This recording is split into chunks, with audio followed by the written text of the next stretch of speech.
guys, and welcome back to my channel. So it's been about a week since I last posted a video, and that mainly because I have just been so busy.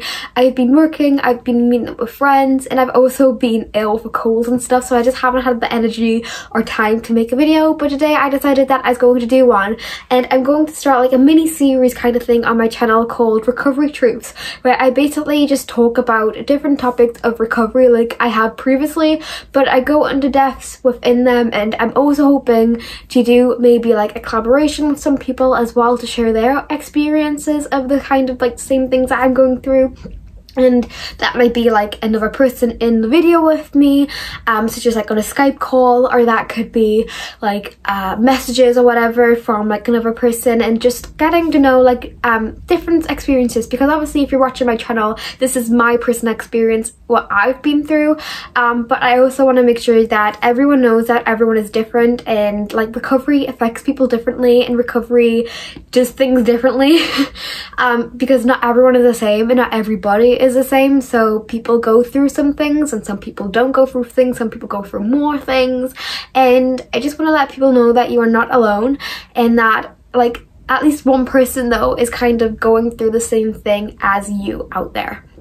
So today's recovery truths is just going to be talking about weight distribution, and going to be discussing the importance of like metabolisms and things in recovery, and what happens to your metabolism, why do you gain weight fast at the beginning of recovery, then when you get to like the mid stage and your metabolism starts to speed up, etc, etc, etc, and also how to speed up your metabolism. Like, how do you do that? Like, have I destroyed my metabolism for life? So let's get straight into the video. And first of all, let's talk about weight redistribution.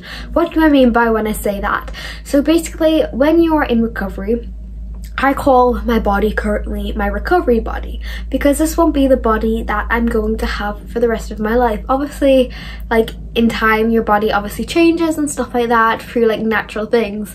But when you're in recovery, your body stores much needed healthy like fat and stuff like that in certain areas, such as your stomach, where you've basically damaged yourself, which is obviously when you starved, your organs and stuff inside, particularly your stomach area, is damaged. Therefore, you begin to store like weight and stuff in your stomach area, which is normal. Some of it will be muscle, some of it will be healthy fat, and that is completely normal. And you often develop a kind of, you know, little pouch belly kind of thing, whatever you call, and it's just like a little pouch area, and it's took me some time actually for it to start to redistribute, and you'll probably be able to see that yourself in my videos actually. So I started properly recovering at the end of September, like beginning of October, and as you can see, I was extremely thin, and I was really unhealthily I was just really unhealthy looking, and you could literally see that it didn't look as if I had a lot of weight, and it didn't look like I was gaining weight. And it would upset me when people would be like, you don't look like you're gaining any weight, because I knew that you can only see like me kind of like head above kind of thing. Rarely, if I was doing like a vlog video, you'd be able to see, you know, some of my body or whatever, but I never did any pictures or videos with me, you know, with my clothes off, or like, you know, length body pictures, obviously because that would be triggering in general, but also another thing, it's because I didn't feel comfortable to do that. And a lot of people have been like, you don't like you're gaining weight. I was gaining weight. The thing was that my stomach was collecting all the weight instead, and that was so scary for me, and it was so hard to accept. But I just had to tell myself, this is my recovery body, this is temporarily, this is not going to be like this forever, and my weight will redistribute. And then now, about like 4 months into recovery, 5 months into recovery, it started to redistribute, and I started to get areas like boobs, bum, legs, like it's starting to redistribute properly. And now you're starting, I guess that even now people are starting to realize, because people are like, you can see your progress, well done, you look a lot healthier and stuff like that.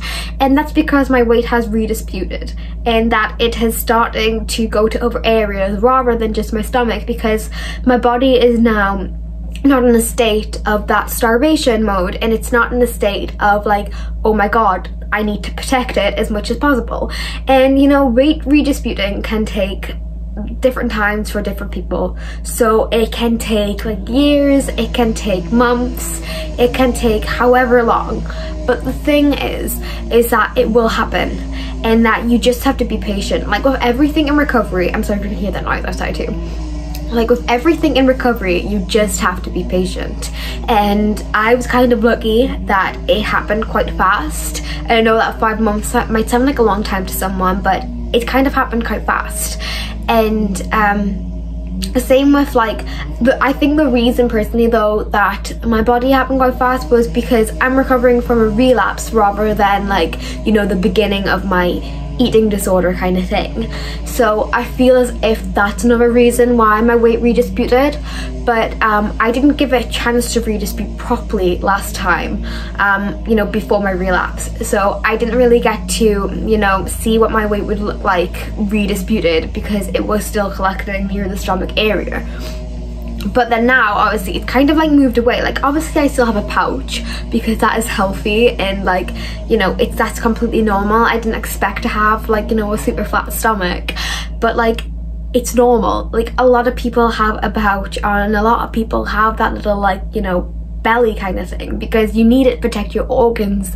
If that's not there, your organs are like literally in danger, and then if you fall over or whatever, your organs can be easily damaged. Whereas if you've got like something to protect it, then like it's like a layer kind of thing not to protect it. Now that was just a little information into weight redistribution because I didn't want to go into too much because like a lot of people already know that, and a lot of people already expect that to happen. And I think some of the clinics do tell you that. I'm not sure if all of them do tell you that, but I feel like it's something that you kind of already expect to happen. I mean, like, you can't just expect to go into recovery and, you know, your body to look exactly the way it was prior to, you know, your eating disorder. And for example, for me, my eating disorder started like, what, like 5 years ago? And like, that is kind of a long time to now. So obviously I'm now like an adult, so from a 12-year-old, like 11-year-old to like a 18-year-old girl. Like it's kind of, you know, it's kind of a big difference. So I already expected my body to be different already, because when you're a child and stuff like that and you're going through puberty, you already have like, you know, that kind of child puberty kind of body, and then it takes some time for your weight to redistribute anyways, especially since you grow in height and everything like that, even though I didn't really grow in height anyways. But like I'm really small. Lots of people ask what my height is, and I'm only 5'2", and like I haven't grew since I was like 12 years old, and that's probably because anorexia stopped my growth. And I don't think you stop growing them until you're like 22 or something, so I might have a chance of growing a little bit more in height, but I'm not really expecting it. Especially with celiacs, your bones are like kind of shit, so like I don't really expect to be growing really, really tall anytime soon. So then on to metabolisms. This is probably another one of my most frequently asked questions. I say that a lot because, you know, I get these questions daily and I get them multiple times a day, asking the same kind of questions about like, I'm gaining weight and I'm eating like a small amount of food. How am I meant to increase my calories to like this much when I'm already gaining on this small amount? And I'm like, that's the point. Like, in order to stop gaining off that small amount, in order to be able to, you know, well, obviously if you're gaining weight and you want to make sure that you're continuously to gain weight, but in order to, you know, be able to get to a point where you're able to maintain a high amount of calories, you need to start eating more calories. It sounds so stupid, and when I first heard it, I was like, are you seriously telling me that in order to, you know, for my metabolism to speed up, I need to eat more food? Like, what? Like, I'm already gaining weight. And then like it didn't make logic sense to my eating disorder, or me, to be honest. And then I started to read up on it, and I started to get proof together that it was real, like I did with a lot of things in recovery. Education is key in recovery. Like, honestly, education probably is something that has pushed me to, like, you know, real recovery and real being responsible for myself and my actions and stuff. Like, education has really helped me to do that, and that's why I'm so, like, knowledgeable. I didn't do any doctor's course or anything like that. I'm not a medical professional. I've only just sat and read books and articles and blogs and watched videos and watched documentaries all about this kind of thing. And obviously I've had first-hand experience of an eating disorder as well, so now I'm able to talk about it more. But my point is basically that when someone told me this, I didn't believe them until I started to do it, and then I started to realise that this actually does happen. So first things first is that in order for your metabolism to speed up, regardless if you're gaining weight on a small amount of calories, you need to eat more food. There's no way around it, you should be eating more food regardless anyways. So for example, I did mini mod method, and then I went to all-in method. But I did kind of mini mod to test to see if my metabolism would speed up, and it did. And it did actually generally work, and I was able to do that because obviously with mini mod you do count calories and shit like that, but like I was already kind of stopping counting calories, so I wasn't really counting calories. I was kind of just going off a base, but I was eating over about 3,000 calories every single day, and I still am actually. But like the point is that I ate more calories and my metabolism started to speed up. It actually got to a point where I actually had to increase my calories even more because of the fact that I actually started losing weight on such a high amount of calories. And that is completely normal. You go through a thing called hypermetabolism, basically, where your metabolism speeds up so fast and you turn into a furnace. So I describe your body as imagine having like a fire, and the more food you give it is like adding like logs onto a fire. It burns brighter and brighter and brighter, and it gets hotter and hotter and hotter. That is what happens to you. You have night sweats, which is basically you releasing, you know, sweat because you're burning so much energy and you're turning into that fire pit thing. And the more food you're giving it, obviously you're burning more calories, and that is like normal, and that's what happens. And not a lot of people talk about that, and not even my dietitian or anything like that talked to me about it either.